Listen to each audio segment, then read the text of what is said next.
Especial de prensa en Iquique Televisión. En esta oportunidad estamos con la académica de Historia de la Facultad de Humanidades de la Universidad de los Andes, María José Mora. ¿Cómo estás, María José? Muy bien, Karim, muchas gracias por la invitación. Quisiéramos explicarle al público en qué momento va esta guerra de Israel, primero con Hamas y ahora entra Hezbollah desde un sector del Líbano. Cuéntanos un poco. Entendemos todo un poco que es Israel contra Hamas en la parte palestina. Sin embargo, ¿quién es Hezbollah? ¿Qué tiene que ver con el Líbano y cómo ingresa en esta tremenda guerra? Hezbollah es un movimiento que nace en los años 70 y yo creo que tendríamos que explicar muy brevemente por qué en el Líbano, ¿no? Líbano, como pocos países de la zona, es uno de los países más complejos y más heterogéneos en términos de formación como país.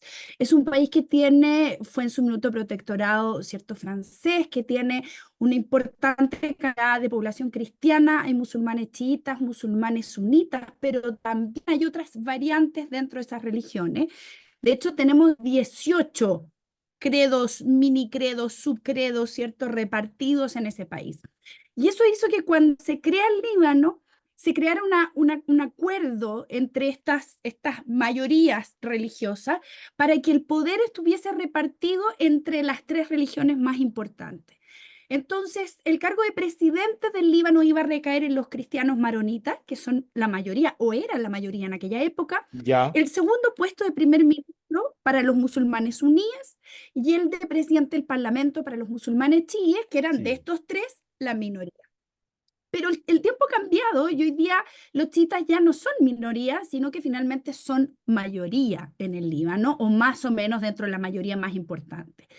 Eso como primer dato. Y luego plantearnos que en los años 70, incluso un poquito antes, el año 67, cuando tenemos una última guerra importante de Ujú. Israel contra los países árabes, salen producto de esa guerra en que el año 67 Israel se toma la península del Sinaí, es decir, parte de lo que hoy día es Egipto, arriba en Siria, los altos del Golán, y avanza un poco en territorio libanés. Salen desplazados casi 1 millón de palestinos que cruzan la frontera y se instalan en el sur del Líbano, y ahí llega un grupo importante, además de los que pertenecían a la OLP. ¿Se acuerdan de Arafat? Sí, Ese sí. movimiento se va a instalar en el sur del Líbano y en Jordania. Bien, también en la minoría, que todavía era minoría en esa época chiita, se van a empezar a consolidar grupos cada vez mejor organizados que van a empezar a instalarse también ahí en el sur del Líbano.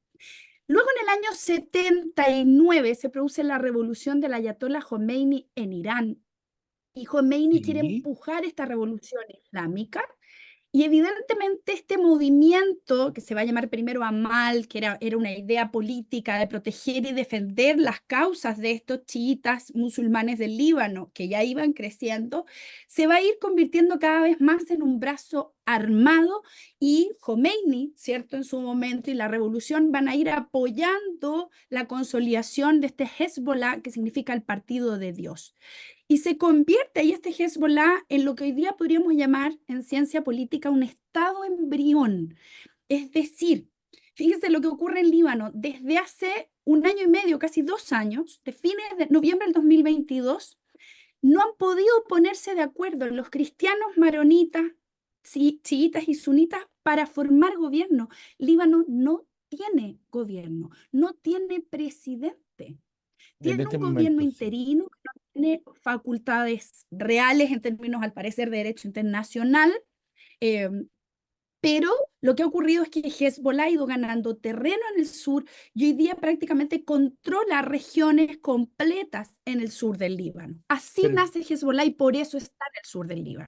Perfecto. Ahora, Hezbollah, en las noticias, en todos lados aparece que es muy poderoso, que de hecho sería el movimiento armado, digamos, no militar del mundo más poderoso. ¿Esto tiene que ver con que fue apoyado por Ayatollah desde Irán en algún momento? Sí, y porque también se fue organizando y estructurando a sí mismo. Muchos le atribuyen precisamente a este líder que acaba de ser asesinado por Israel, ¿no? Nasrallah, Ajá, el haber, a partir del año 92, haber fomentado y organizado a Hezbollah y efectivamente hoy día reconocida como la milicia armada más poderosa del mundo, es decir, con una cantidad de combatientes y de misiles y de poder armado que ninguna otra tiene, es decir, está muy lejos de Hamas, por ejemplo, ¿no? claro, Shammah es bastante más rudimentario. Ahora cuéntame, ¿por qué entra Hezbollah en este momento? ¿Cuál es su papel? ¿Cuál es su mirada dentro de esta guerra?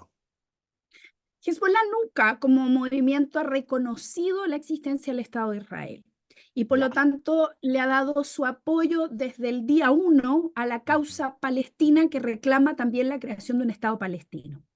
Cuando comienza la respuesta armada del gobierno de Netanyahu, que ya vamos a cumplir casi un año, y que ha sido realmente brutal, como dicen los líderes en Sí, Europa, llevamos sí, más de 40.000 muertos en sí, Gaza, es una horrible, cosa sí. brutal. Pero también seguimos teniendo 150 personas judías, cierto, secuestradas, es decir, aquí nadie cede, ¿no? Cuando esto comienza con Gaza, Hezbollah decide comenzar a atacar y a bombardear zonas del norte de Israel. En el norte de Israel, más de 67.000 personas han tenido que abandonar sus hogares para evitar, ¿cierto?, los ataques de misiles. ¿Para qué? Para, piensa Hezbollah, lograr que Israel no ataque tan fuertemente a Gaza, sino que de alguna manera le quiten un poco de fuerza teniendo que separarse en dos frentes. ¿Bien? Lo cual me parece que es una idea que tiene cierta lógica, pero es no Eh, entender la capacidad bélica que tiene Israel y el apoyo que tiene de Estados Unidos, que sabemos que ha sido siempre irrestricto además, ¿no? Sí, Entonces, ¿cuál sin es su embargo, rol? esto, Sí. no, dime tú, ¿cuál es su rol? En el fondo, lo que quiere Hezbollah es lisa y llanamente, igual que los movimientos terroristas extremos de la región, acabar con Israel.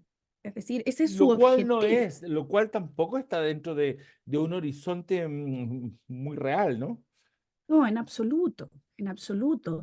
Y aquí lo más tremendo es que los libaneses, Ujú. que los hay, ya digo, cristianos, musulmanes de varios otros credos, hay maronitas, hay católicos, ortodoxos, drusos, en fin, evidentemente tampoco se sienten representados por Hezbollah, como muy probablemente una gran mayoría de palestinos tampoco se sienten representados Por por jamás. Hamas. Al final, hoy día lo que ocurre es que palestinos civiles y libaneses civiles son víctimas de estos Víctimas. grupos armados, terroristas, que se han tomado por las distintas vicisitudes de la historia, que sería muy largo explicar, se han tomado el dominio en estas respectivas regiones, Hamas en Gaza y Hezbollah en el sur del Líbano, y son esos los objetivos que hoy día pretende Israel terminar de una vez por todas. Ese es el objetivo de Israel. Que, ojo, tampoco muy realista, porque hemos visto Tampoco es en la muy realista, historia que que no cada se vez ha que le cortan la podido. cabeza a uno aparecen 5 hidras más, ¿no? Esto es como la hidra de las cabezas. La última pregunta, María José, porque se me fue el tiempo volando. ¿Hay horizonte para poder terminar esto y acordar algo? Yo veo que en lo que va en estos días, esto ha ido escalando. Yo creo que la gran tensión hoy día es si Irán está dispuesto a intervenir o no. ¿Sería motivo Da la de guerra mundial? sensación, no sé si de guerra mundial, pero sí de una escalada del conflicto muy importante. Porque Irán sabe que detrás de Israel está Estados Unidos Estados y Unidos. sabe que otro aliado de Estados Unidos en la zona y enemigo de Irán es Arabia Saudita, pero a la vez Rusia apoya a Irán. Es decir, se empiezan a cruzar líneas que tensan muchísimo la mirada al escenario y que evidentemente se pueden complicar. Por ahora yo veo pocas posibilidades de que esto vaya atrás. Da la sensación de que va increciendo. Esperemos que no mucho más. Ok. Muchas gracias, María José, por haber estado con nosotros. Que estén muy bien. A ti, Karim, un gusto. Muchas gracias. Especial de prensa en Iquique Televisión. Estuvimos con María José Mora, académica de Historia de la Facultad de Humanidades de la Universidad de los Andes.